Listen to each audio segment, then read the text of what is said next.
Der Tag wird kommen, dann wird abgerechnet.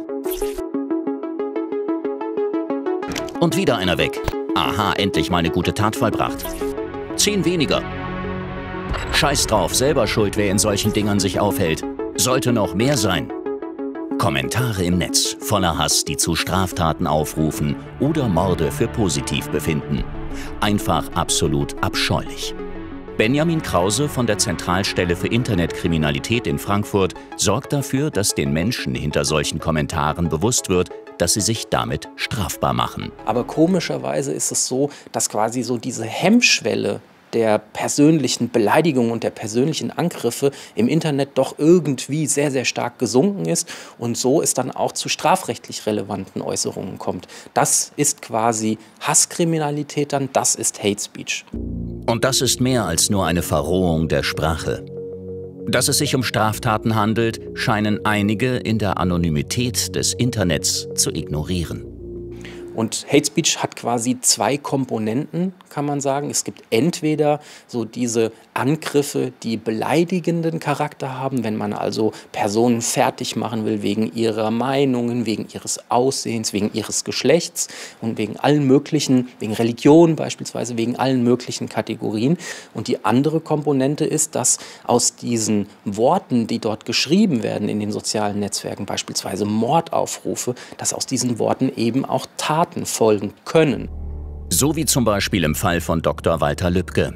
Bereits bevor er im Juni 2019 auf seiner Veranda durch einen Rechtsextremen mit einem Kopfschuss ermordet wird, rufen im Netz Gegner seiner Politik zu Hass, Hetze und sogar seiner Ermordung auf. Dabei plädieren viele auf ihre Meinungsfreiheit. Jedem das Seine. Selbst schuld, kein Mitleid. So wird es Merkel und die anderen auch ergehen. Mein Mitgefühl hält sich in Grenzen.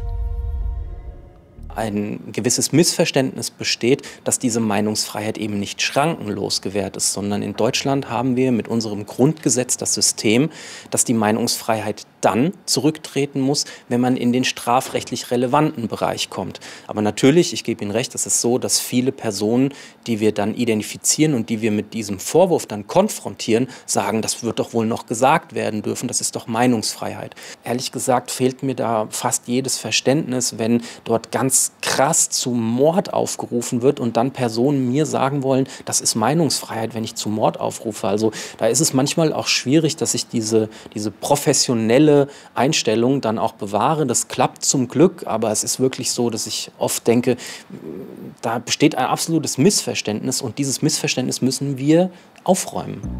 Die Bandbreite der Äußerungen ist groß. Beleidigungen, Bedrohungen, Volksverhetzung, das Billigen von Straftaten oder sogar der Aufruf dazu. Im Fall um Dr. Walter Lübcke untersucht die ZIT mehrere tausend solcher Hasskommentare.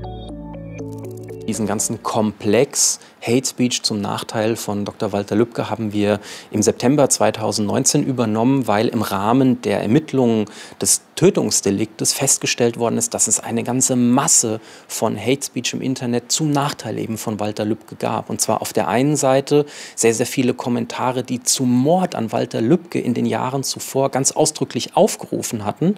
Und auf der anderen Seite nach dem Mord an Walter Lübcke diese Tat abgefeiert und befürwortet haben. In circa einem Drittel der Fälle ungefähr haben wir dann Tatverdächtige identifizieren können. Das zeigt auch, wie schwierig diese Arbeit ist, diese Personen quasi aus dieser Anonymität des Internets rausholen zu können und identifizieren zu können.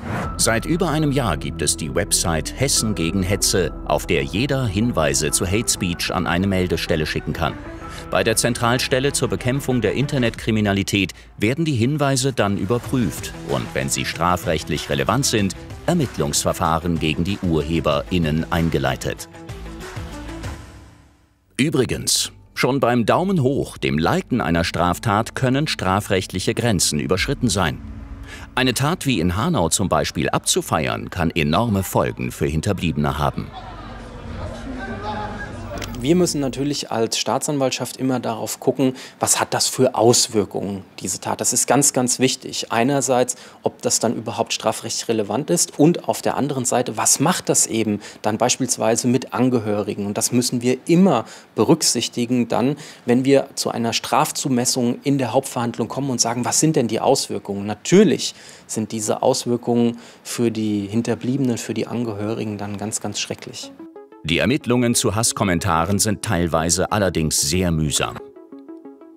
Wir haben keine quasi Kooperation mit den sozialen Netzwerken im Internet, die wir erzwingen können, sondern wir sind auf deren freiwillige Kooperation angewiesen. Teilweise ist eine sehr, sehr hohe Kooperationsbereitschaft gegeben, teilweise gibt es überhaupt keine Kooperationsbereitschaft. Und das führt dazu, dass wir in vielen Fällen überhaupt keine Ermittlungsansätze haben. Das ist natürlich auch teilweise sehr, sehr frustrierend dann für unsere Arbeit. Benjamin Krause und sein Team schaffen es dennoch immer wieder, VerfasserInnen von Hasskommentaren zu identifizieren, die für ihre Hassposts auch von Gerichten verurteilt werden.